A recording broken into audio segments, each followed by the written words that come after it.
ኬብሮን መንፈሳዊ ሚዲያ ትምህርት አልገባ ብሎት ተስፋ ቆርጦ ወደ እናቱ ጓዳ ለመመለስ የወጣው ያወጣት በአንዲት ትንሽዬ ትል ሕይወት ውስጥ ምን አየ?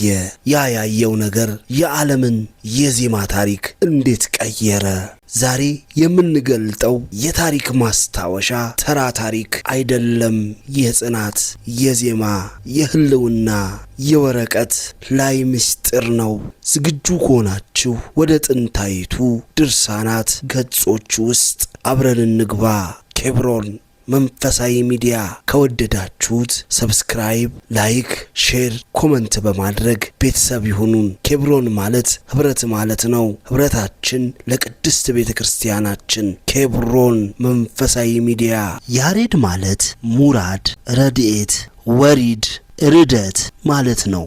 ይህ የሄኖክ አባት ያሬድ ደቂቀ ሴት ከደብረ ቅዱስ ሲወርዱ በመወለዱ ያሬድ እንደተባለ በዘመኑ ሰማያዊ ዜማ ስለወረደለት ያሬድ ተብሏል። አንድም ተለይቶ መኖር የሚወድ አሮዲዮን የሚባል ባለዜማ ድምፀ መልካም ወፍ አለ። ከስሙና ከዜማው ስሙ ተወስዷል ይላሉ። ትውልዱ ከካህናተ አክሱም ነው። በአጼ ካሌብ ዘመነ መንግስት መዝገበ ክብር በምትባል መንደር አዳም የሚባል የይስሐቅ ልጅ ነበር። ከሌዊ ወገን የሆነች ታውከልያ ወይም ክርስቲና የምትባል ሴት አግብቶ ሕዝበ ቀድሰ ተብሎ የአክሱም ገበዝ ሆኖ ሲኖር ወንድ ልጅ ወለደ። ስሙንም ድጓ አለው። ድጓ ማለት አባቶችና እናቶች ወገባቸውን የሚደግፉበትና የሚታጠቁት ረጅም መቀነት ነው። ስለዚህ ከሌዊ ወገን የተገኘ ሲሉ ድጓ ብለውታል። ድጉ ለወንድ፣ ድጓ ደግዋ ለሴት ነው። ድጓ ዝርዝሩ ለታውከልያ ነው።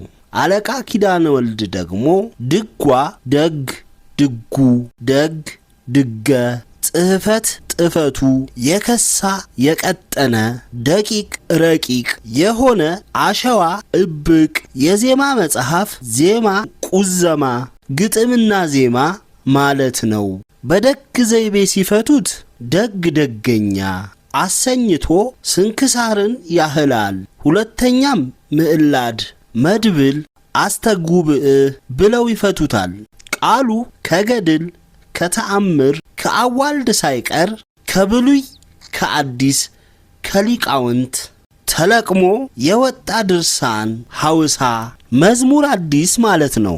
ሶስተኛው በፊደል ቁጥር ሲፈታ ደ 4 ገ 3 ሲደመር 7 ይሆናል። 7 ቁጥር ፍጹም ቁጥር ነው። ድጓም እንደ ስንክሳር ከዓመት ዓመት ከእሁድ እስከ ቅዳሜ ዕለት ዕለት ጠዋትና ማታ የሚቀርብ ፍጹም መሰዋት ድርሰት መሰዋተ ስብከት መሆኑን ያሳያል። ለየብቻቸው ነጥለው ቢፈቱት ድ የክፍሉን ትርብት እንደ ወንጌል በአራት አበይ ክፍል ተከፍሎ ዮሐንስ አስተምሮ ጾመ ፋሲካ መባሉን ያሳያል ይላሉ። ይህም በ505 ዓመተ ምህረት ሚያዝያ 5 ቀን ተወለደ። አባቱ አዳም ይስሐቅ ለተባለ መምህር ሰጠው። አባቱ ሲሞት የአባቱና የእናቱ ናፍቆት ስላስቸገረው መምህሩ ይስሐቅ ወስዶ ለእናቱ ሰጣት። እሷም ለወንድሟ ለአክሱም ቄስ ለጌዲዮን ገበዛ አክሱም ሰጠችው። ድጓንም ትምህርት ሲያስተምረው ቀለም ማጥናት ተስኖት እስከ 7 ዓመት ፊደል ሳይለይ ኖረ። አንድ ቀን መምህሩ ተበሳሽቶ አሳምሞ መታው። ስለዚህም ጓደኞቹ ሲስቁበት መምህሩ ሲደበድበው ትምህርት እንዳልገባው ገባው። እናቱ ወደምትኖርበት መደባይ ወደምትባል ቀበሌ ሲሄድ ኃይለኛ ዝናብ ጣለና ማየኪራክ የሚባል ምንጭ አጠገብ ካለ ዛፍ ስር ተጠጋ።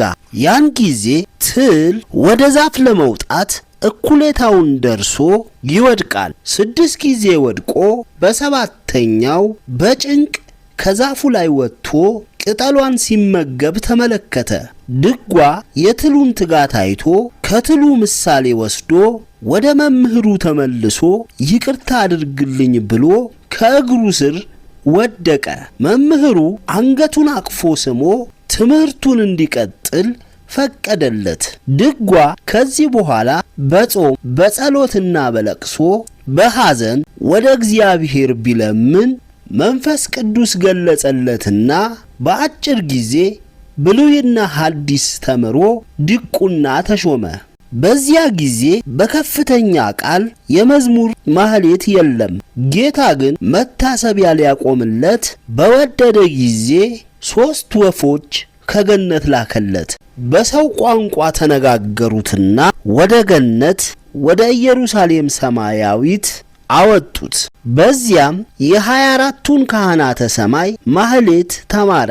ተመልሶ በአክሱም ቤተክርስቲያን ለ3 ሰዓት ገብቶ ህዳር 6 ቀን በአክሱም አውደ ምህረት በታላቅ ቃል ሃሌሉያ ለአብ፣ ሃሌሉያ ለወልድ፣ ሃሌሉያ ለመንፈስ ቅዱስ ቀዳሚሃ ለጽዮን ሰማየ ሰረረ ወወዳግም አርአዩ ለሙሴ ዘከመ ይገብር ግብራ ለደብተራ እንዲል ትርጉሙም ቅድመ ዓለም ለነበረና ዓለምን አሳልፎ ለሚኖር ለአብ ምስጋና ይገባል።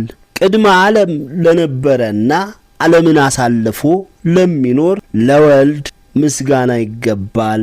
ቅድመ ዓለም ለነበረ ዓለምን አሳልፎ ለሚኖር ለመንፈስ ቅዱስ ምስጋና ይገባል። የጽዮን መጀመሪያዋ ሰማይን ሰራ። ዳግመኛ የድንኳኗን ሥራ እንዲሰራ ለሙሴ አሳየው ብሎ አመሰገነ። ስለዚህ ከህዳር 6 እስከ 12 አስተምሮ ተባለ። ከዚያም ንጉሥ አጼ ገብረ መስቀልና ንግሥቲቱ እስከነ ሰራዊታቸው ጳጳሱ እስከነ ካህናቱ ተሰብስበው መጥተው ያዳምጡት ጀመሩ። በዚያም በዘመኑ የነበረው ንጉሥ አጼ ገብረ መስቀል የማረጉን ስም ያሬድ ይባል ስላለ ስሙ ያሬድ ተባለ። ለመጀመሪያ ስሙ ማስታወሻ ደግሞ ትልቁ ዜማው ድጓ ተባለ። ቅዱስ ያሬድ በቤተልሔም ድጓውን በደብረ አዶኒ ዝማሬ መዋስቱን ካስተማረ በኋላ ከአባ አረጋዊ ዳሞ ጋር ወደ አክሱም ሄደ። ዕድሜው የ20 ዓመት ወጣት ነበር። በአጎቱ ምትክ የአክሱም ገበዝ በመሆን ያስተምር ጀመረ። በሚያስተምርበትም ወቅት ሕመምተኞች ከሕመማቸው፣ ሐዘንተኛ ከሐዘኑ ይጽናናና ይረጋጋ ነበር። ድርሰቱን ከብሉይ ከሐዲስና ከሊቃውንት አውጣቶ በግዕዝ በእዝል በራራይ ዜማ ደረሰ። ድጓ ማለት ምስጢራዊ ትርጉሙ አስተግብኦ ማለት ነው። በዮሐንስ ጀምሮ በዮሐንስ ፈጽሞታልና ይህንንም የዮሐንስን አስተምሮ ኦመ ድጓ ፋሲካ ብሎታል። በአራት ከፍሎታል። የአራቱ ጸውርተ መንበር ምሳሌ ነው። ለዚህም 22 አርዕስት በ22ቱ ፍጥረት አምሳል ሰጥቶታል። ከነዚህም 12ቱ ባለምልጣን 10ሩ ያለ ምልጣን ናቸው። የማስባንና የደናግላን ምሳሌ ናቸው። በአጠቃላይ በአምስት ይከፈላሉ። ድጓ፣ ጾመ ድጓ፣ ምዕራፍ፣ ዝማሬ፣ መዋስት ናቸው። ዝማሬን ህብስት፣ ጽዋ፣ መንፈስ፣ አኮቴት፣ ምስጢር ብሎ በአምስት መድቦታል። የአምስቱ አዕማድና ቀነዋት ምሳሌ ናቸው።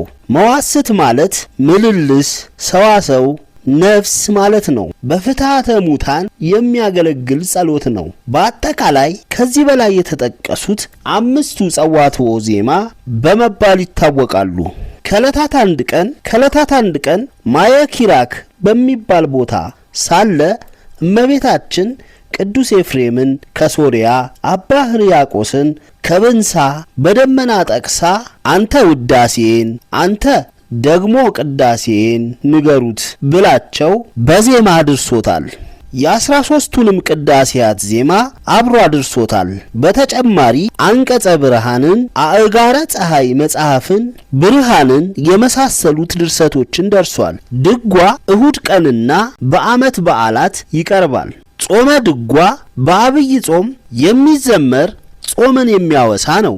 ዝማሬ ከቁርባን በኋላ ስለ ቁርባን የሚቀርብ፣ መዋስት ለሙታን የሚቀርብ ጸሎተ ሙታን፣ አእጋሪ ፀሐይ ከቅዳሴ በኋላ በግዕዝ የሚነበብ ንባብ፣ መጽሐፈ ብርሃን በሱባኤ የሚዘመር መዝሙር፣ የመጽሐፈ ቅዳሴ ዜማ በቅዳሴ ጊዜ የሚዜም ዜማ፣ አንቀጸ ብርሃን በሥርዓተ ጸሎት ጊዜ የሚደርስ ነው። ከነዚህም በዮዲት ጉዲት ጊዜ የተቃጠሉ የጠፉ አሉ። ቅዱስ ያሬድ ድርሰቱን ሲጀምር በእግዚአብሔር ሕልውና ተመርኩዞ በስመ ሥላሴና በስነ ፍጥረት ሃሌሉያ ለአብ፣ ሃሌሉያ ለወልድ፣ ሃሌሉያ ለመንፈስ ቅዱስ ብሎ ሥላሴን በሦስትነት ከጠራ በኋላ አንድነቱን ቀዳሚሃ ለጽዮን ሰማየ ሰረረ በማለት ይጀምራል።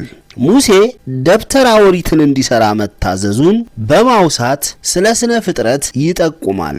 ከዕለታት አንድ ቀን ቅዱስ ያሬድ በጾመ አርብ በምኩራብ ሰሞን ስለምናኔው እያሰበ አጼ ገብረ መስቀል ዜማውን እያደመጠ ልቡ ተመስጦ እንደሱ አዜማለው ብሎ አይኑን እያየ በትረ መንግስቱን አንስቶ ከእግሩ ተከለው። ከእግሩ ደምና ውሃ ፈሰሰ። ንጉስም ደንግጦ በትሩን ከእግሩ ነቀለ። ከዚያም ስለ ፈሰሰው ደምህ ዋጋ ምን ትፈልጋለህ አለው። ቅዱስ ያሬድም ላትከለክለኝ ማልልኝ አለው። በማለለት ጊዜ ወደ ገዳም ሄጄ እንድመነኩስ ፍቀድልኝ አለው። ንጉሥ ሰምቶ እጅግ አዝኖ በጣዕመ ዜማው በተከበርኩ ፈንታ በሐዘን ባህር ውስጥ ወደቅኩ፣ ወዮ ወዮ ወዮልኝ፣ የአይኔ ብርሃን፣ የራሴ ዘውድ፣ የገበዝ አክሱም ሽልማት፣ ጌጥ ማረግና ሞገስ እያለ አለቀሰ። በቤተ መንግሥት ታላቅ ሐዘን ሆነ። እንዳይከለክለው መሐላውን ፈርቶ አሰናበተው። ከዚያም ወደ ቤተ ክርስቲያን ገብቶ በታቦቱ ፊት ቆሞ ቅድስት ወብጽዕት፣ ስብከት ወብርዕግት፣ ስብዕት ወብርዕግት፣ ክብርት ወልዕልት ብሎ 12 አንቀጸ ብርሃን በ12 መስኮቶች ከመሬት 1 ክንድ ከፍ ብሎ እየዞረ ተናገረ። በርካታ ገዳማትን ሲሳለም ከኖረ በኋላ ስንክሳር አረፈ ይላል። ደቀ መዛሙርቱ ደግሞ እንደ ተሰወረ ይመሰክራሉ። ይህ ዕለት ግንቦት 11 ቀን ነው። ወስብሐት ለእግዚአብሔር ወወላዲቱ ድንግል ወለመስቀሉ ክቡር። ይቆየን።